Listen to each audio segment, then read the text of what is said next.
Hello everyone, welcome back to our channel Stamp IT Academy. तो आज हम लोग फिर से इलेक्ट्रॉनिक मैकेनिक के बारे में देखते हैं। चलिए देखते हैं आज जो हमने पहले वीडियो में chapter 1 basic works of practice का फर्स्ट पार्ट किया था। आज हम करेंगे उसका पार्ट 2 जिसमें आर्टिफिशियल रिस्पिरेशन आता है। आर्टिफिशियल रिस्पिरेशन जिसे कृत्रिम सांस भी कहते हैं, आखिर वो होता क्या है?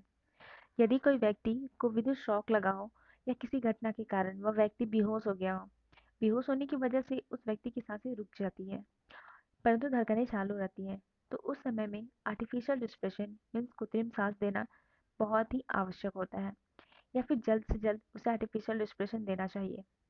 इन सब चीज़ों में हमें हमेशा 3 चीज़ों का ध्यान रखना चाहिए, जिसे हम शॉर्ट में AB से याद करते हैं।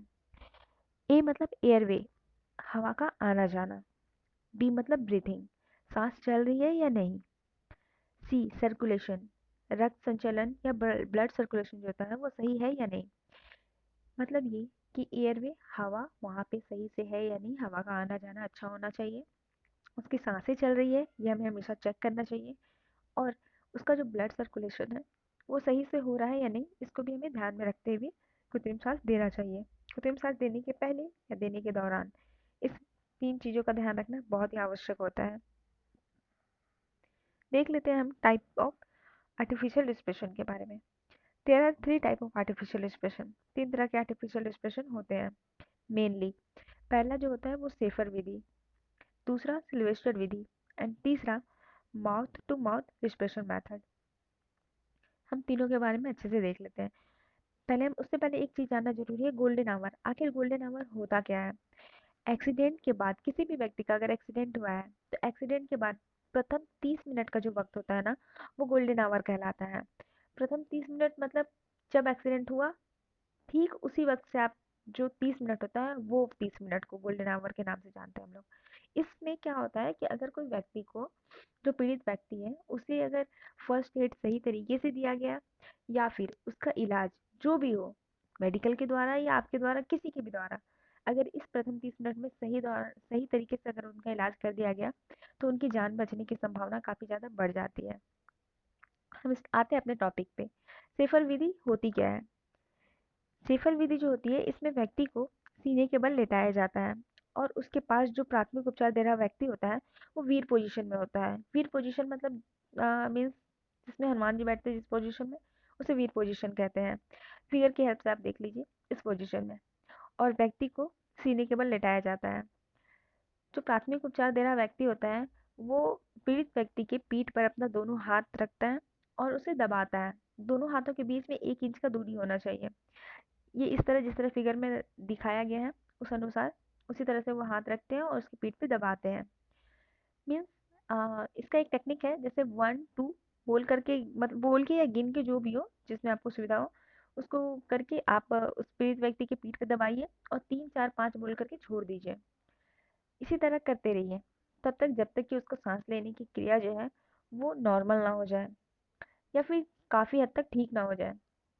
मतलब टोटल 5 सेकंड का वक्त लगता है एक प्रक्रिया को करने में। तो हम कह सकते हैं कि 1 मिनट में यह प्रक्रिया 10 से 12 बार दोहराई जा सकती है। ये क्वेश्चन आपका एग्जाम में आएगा कि 1 मिनट में कितनी बार आर्टिफिशियल रिस्पिरेशन दिया जा सकता है। ठीक है, तो 10 से 12 बार आप टिक लगाइएगा। देन दूसरा मेथड हमारा आता है सिल्वेस्टर विधि। सिल्वेस्टर विधि आखिर होती क्या है? इसमें व्यक्ति को पीठ के बल लेटाया जाता है और रोगी का सिर उपचार करने वाला जो व्यक्ति होता है उसके पैरों के बीच में होना चाहिए। ठीक है, वो फिगर देख रहे हैं ना इस टाइप से। इसमें भी सेम वही चीज होता है, लेकिन इसमें पीठ की जगह चेस्ट में हाथों से दबाया जाता है। जो उपचार करने वाला व्यक्ति रहता है वो पीड़ित व्यक्ति के चेस्ट में दबाता है। यह भी प्रक्रिया 5 सेकंड के लिए की जाती है। जैसे 1 2 बोल करके उसके चेस्ट को दबाना है, 3 4 5 बोलकर छोड़ना है। तो एक प्रक्रिया करने में 5 सेकंड का वक्त लगता है और 1 मिनट में यह प्रक्रिया भी 10 से 12 बार दोहराई जाती है। देन तीसरा मेथड हमारा आता है mouth to mouth respiration method. Means मुंह से मुंह हवा भरना। इसमें जो रोगी होता है उसे मुंह में हवा दी जाती है जिससे रोगी के फेफड़े फूलने लगते हैं और रोगी ठीक होने लगता है या फिर ठीक होने की संभावना काफ़ी बढ़ जाती है। फॉर एग्जाम्पल, आप डायरेक्ट माउथ टू माउथ हवा नहीं दे सकते तो एक अगर आपके पास रुमाल है या फिर कोई भी पतला कपड़ा जो साफ कपड़ा है वो उसके फेस के माउथ के ऊपर रखिए, देन आप उसे हवा दे सकते हैं। ठीक इस तरह से जैसा फिगर में दिया हुआ है, और उसके बाद उसके चेस्ट को भी दबाया जा सकता है। देन इन सब के बाद एक मेथड होता है माउथ टू नोज मेथड। इसमें ये एक्सेप्शनल केस है, अगर जैसे व्यक्ति, जो हम लोग बोलते हैं ना, दांत लग गया हो, तो उस वक्त में मुंह नहीं खुलता व्यक्ति का, तो उस वक्त में इस मेथड का अप्लाई किया जाता है। जब व्यक्ति का दांत लग गया हो या उसकी मुंह नहीं खुल रही हो, तो क्या करते हैं उस वक्त नोज मेथड अपनाते हैं, मतलब नाक के द्वारा व्यक्ति को हवा दी जाती है। देन उसके बाद उसके जो छाती होती है उस तक हवा पहुंचती है और उसे सांस लेने में थोड़ी सुविधा महसूस होती है, और वह सांस लेने लग जाता है। देख लीजिए फिगर में जिस तरह दिखाया गया है, ठीक इस तरह से। इन सब के दौरान जैसे कोई भी विक्टिम को हम लोग आर्टिफिशियल एक्सप्रेशन दे रहे हैं, तो उसमें इंपॉर्टेंट पॉइंट है कि अगर हम रोगी को जब आर्टिफिशियल एक्सप्रेशन दे रहे हैं तो साथ ही साथ डॉक्टर को भी बुलाएं। ऐसा नहीं कि आप आर्टिफिशियल एक्सप्रेशन दे रहे हैं और सोच रहे हैं कि डॉक्टर को बुलाएंगे बाद में, ये हम अपना ट्रीटमेंट देते हैं उसके बाद नहीं, साथ ही साथ आप डॉक्टर को भी कॉल करें। अगर रोगी ठीक हो जाता है तो उसे कोई प्रक्रिया ना करने दें, वरना वो दोबारा से उसकी तबीयत खराब हो सकती है।